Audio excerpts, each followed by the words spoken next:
I want to share a wee story about helping someone through a mindset struggle the other day. So last week I went up to the coffee club up at Great Western Road. There was a small event on, kind of wellness type thing, and I was invited there and I was told that there was going to be someone there who was struggling with grief, and I didn't know who, but I knew that I was going up there and I was going to help someone through this DiMartini method to offer some sort of insight, some sort of help. So when I walked in, the room was full of about 20-30 people, and there was a seat free and there was a person on the other side, so I took that first seat, introduced myself, started talking away, and then explained why I'm there. And once I explained why I was there, the most interesting thing happened. It turned out that the two people I was sitting next to were both struggling with grief. One just lost a brother that week, and one had lost his granddad a month or two before. So I was amazed, because that's exactly why I was there, and I was sitting right next to the people. So I started explaining a bit about the process. I started asking questions, trying to understand what was going on in their life, where they were at mentally, what was the situation, what was happening. And then I proposed to work through that grief, because I know for certainty that this method that I've learned, if you trust in me over this next hour, if we don't completely dissolve the grief, then it will at least make a dent in it. The boy Calvin, he was open to it. The other guy, was a bit uncomfortable with the thought, but he listened in anyway. So me and Calvin, we got talking.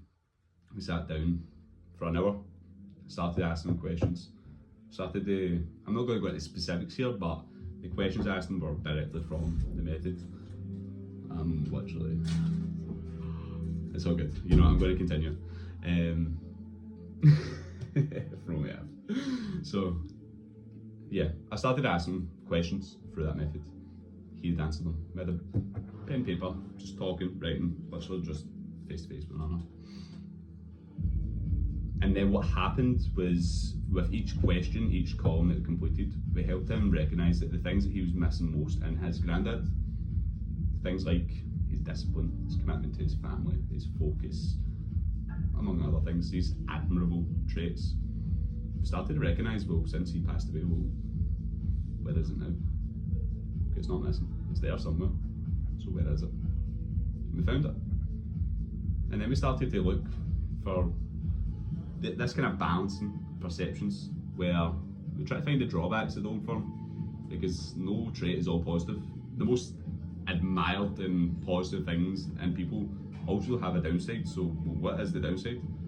Because if you think this is all good and no bad, well, it's a lie, it's an illusion. So what is the downside? Let's find it. And then the new people who now display this trait, well, what's the upside? What's the positives of this new version of it? And once we do that, it's literally just balancing out the mind in a way where it's like, right, okay, we can see that this trait is here, it's not actually missing. We can see that the old form, there was actual downsides to it, and we can now see that this new person, or these new people who display this same specific trait that we admire most, we can see that there's actual upsides to these people doing that now, right? That was one part of it. We've done that in the space of, say, 30 minutes. The next part was looking at things in the past where he hadn't fully loved in himself. He hadn't truly seen the benefit of what he did to other people. So what happens when you do something bad or negative that negatively impacts people? We feel guilty. We get the emotion of guilt. When we perceive that we have done something wrong by someone else, we feel guilty. So, well, what was that thing that you felt so guilty about? And I won't share exactly, right? But the thing, we looked, go to that moment, went to the moment, and explained the negatives, the downsides, how he's feeling about it. We went, right, okay, stop. How was that a benefit to those individuals we're talking about? None. I can't see how that'd be a benefit. No, I know. So let's find it. So sat there thinking, and one thing came to my mind, because this is a similar thing that I've worked on myself and worked on someone else. And I suggested an answer. I was like, well, did you doing that give them the opportunity to show that no matter what you do, no matter what you've done, they're going to love you no matter what? Right away, both eyeballs lit up. It was like, oh. And you could see in that moment that he let go of that guilt, that assumption that he done more bad than good, more right or wrong than right. Just one perspective shift. He saw that this thing was all negative. All I done was propose, well, what about this? Fuck. Danced. It clicked. One thing. Guilt cleared. Next. So then we went on to what I could see was the next problem was he didn't really understand his values. The things that are most important to him. And it was interesting because the things that he was admiring in his granddad were actually the things that are value driven. Discipline, focus, reliability. The most disciplined, reliable and focused in your highest values. So let's find what those are. So I started asking, well, where are you most disciplined, reliable and focused? So, I'm not really disciplined, I'm not really reliable, focused. So I got his palette. I was like, right, I won't say names, but I was like, yeah. Where's he got the most discipline? I was like, pretty disciplined with building the boat. So, no. And then, what else? Pretty disciplined with this.